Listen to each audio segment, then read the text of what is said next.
সিলেটের MC college ছাত্রাবাসে স্বামীকে আটকে রেখে এক তরুণীকে সংঘবদ্ধ ধর্ষণ মামলায় একজনের মৃত্যুদণ্ড ও 3 জনকে যাবজ্জীবন কারাদণ্ড প্রদান করেছে আদালত। পাশাপাশি এই মামলা থেকে 4 জনকে খালাস প্রদান করা হয়। মঙ্গলবার দুপুরে সিলেটের দ্রুত বিচার ট্রাইব্যুনালের বিচারক স্বপন কুমার সরকার এ রায় ঘোষণা করেন। রায়ে আসামি সাইফুর রহমানকে মৃত্যুদণ্ড প্রদান করা হয়। এছাড়া আসামি শাহ মাহবুবুর রহমান রনি, তারিকুল ইসলাম রনি ও অর্জুন লস্করকে যাবজ্জীবন কারাদণ্ড প্রদান করেন। বাকি 4 আসামি আইনউদ্দিন ওরফে আইনুল, মিসবাউল ইসলাম ওরফে রাজন, রবিউল ও মাহফুজুর রহমানকে খালাস প্রদান করা হয়। সকাল 9টার দিকে কঠোর নিরাপত্তার মধ্য দিয়ে 8 আসামিকে আদালতে আনা হয়। এ সময় তারা নিজেদেরকে নির্দোষ দাবি করে। বেলা 12:30 পর্যন্ত মামলার আসামিরা এজলাসের ভিতরে থাকেন। এরপর সিলেটের দ্রুত বিচার ট্রাইব্যুনালের বিচারক স্বপন কুমার সরকার রায় ঘোষণা শুরু করেন। 1 নম্বর আসামি সাইফুর রহমানকে 7 এবং 9 এর 3 ধারার অভিযোগ সন্দেহাতীতভাবে প্রমাণিত হয় মৃত্যুদণ্ড দিয়েছে। এর বাইরে 2 নম্বর আসামি রনি, তাকে তার বিরুদ্ধে 9 এর 3, 30 এবং 7 এর 1 ধারার অভিযোগ প্রমাণিত হয়েছে। 9 এর 3 এবং 30 ধারার অভিযোগের জন্য তাকে যাবজ্জীবন এবং 1 লক্ষ টাকা জরিমানা এবং 30 ধারার অভিযোগ প্রমাণিত হয় তাকে 14 বছরের কারাদণ্ড এবং আরো 50,000 টাকা জরিমানা করেছেন।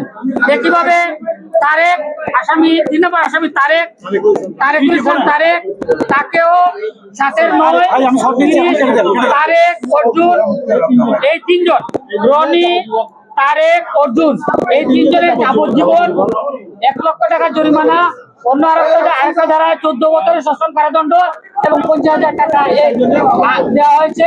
আর বাকি 4 জন আসামি হচ্ছে রাজন, রবিউল, মাসুম এবং আইনউদ্দিন উর্ফে আইনুল। এই 4 জনকে মাননীয় আদালত খালাস দিয়েছে। এই মুহূর্তে আমরা বিচার বিশ্লেষণ করে জাজমেন্ট করব, পরে দেখবো, দেখার পরে যদি আমরা মনে করি যে তার আদেশের রায় এবং আদেশের এগেন্সে উচ্চ আদালতে যাওয়ার প্রয়োজন আছে, তাহলে আমরা উচ্চ আদালতে যাওয়ার চিন্তা ভাবনা করি। 2020 সালের 25 সেপ্টেম্বর রাতে সিলেটের এমসি কলেজ ছাত্রাবাসে স্বামীকে আটকে রেখে 20 বছর বয়সী এক তরুণীকে দলবদ্ধভাবে ধর্ষণ করা হয়। এ ঘটনায় ভুক্তভোগীর স্বামী বাদী হয়ে 6 জনের নাম উল্লেখ করে অজ্ঞাতনামা আরও 2 জনকে আসামি করে সিলেট মেট্রোপলিটন পুলিশের শাহপরান থানায় মামলা করেন। ঘটনার পর আসামিরা পালিয়ে গেলেও 3 দিনের মধ্যে পুলিশ ও র্যাবের যৌথ অভিযানে 8 জনকেই গ্রেফতার করা হয়।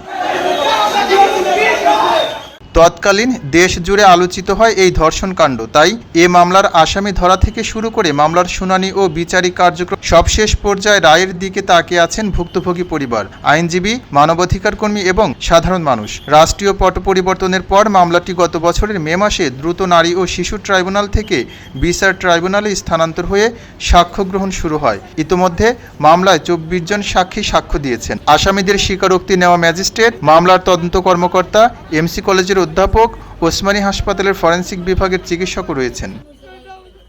খবরের কাগজ, নিখাদ, নির্ভীক, নিরপেক্ষ।